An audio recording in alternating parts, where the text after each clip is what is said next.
Hi, good afternoon. Let's take a quick glance at what's making headlines this hour. Now, counting of votes in the US presidential elections is underway and the results will be more delayed as it stands now. Now, Democratic presidential candidate Joe Biden has secured victories in the states of Michigan and Wisconsin, which are key states, prompting President Donald Trump to sue and suspend the voting process in some states.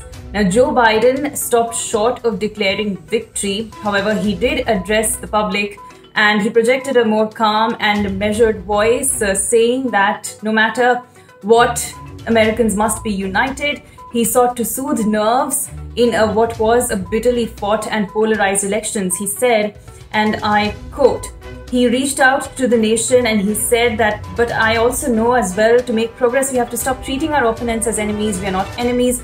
What brings us together as Americans is so much more stronger than anything that can tear us apart. Meanwhile, the Republican presidential candidate, which is Donald Trump, who's seeking a re-election, has continuously been accusing Biden of cheating.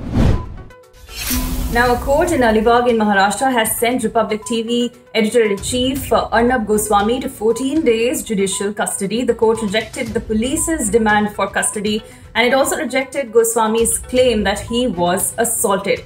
Now, Goswami was arrested early on Wednesday morning by the Maharashtra police in a case that pertains to an abetment to suicide in 2018 of interior designer Anvay Nayak. The case, remember, was closed under the previous government, but it was reopened this year on the request of Nayak's family. Saudi Arabia is planning some key labor policy overhauls under these new rules. Now, some restrictions that were very controversial on foreign workers are set to be removed. The country, through this way, seeks to attract foreign talent and also reduce unemployment in the country. Now, some of the key changes are that non-Saudis will no longer need their employer's permission to change jobs, travel abroad, or leave the country permanently. Now, these changes will come into effect on March 14th, and they apply to all foreign workers in the private sector, regardless of salary. And the layer of haze hung over the national capital on Wednesday and Thursday. Now, with the pollution levels in the national capital the highest since November last year, the air quality index in Delhi is now in the hazardous category.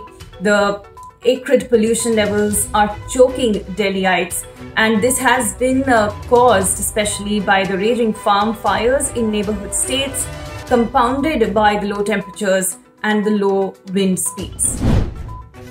And in an urgent appeal to Delhiites, now the Delhi Chief Minister Arvind Kejriwal a few moments ago briefed the media and urged Delhi residents to not burst crackers at any cost. He said, and I quote, "You're playing with the lives of your own family by bursting crackers." He urged all 2 crore Delhi citizens to perform Lakshmi Puja on 14th November at 7:49 p.m.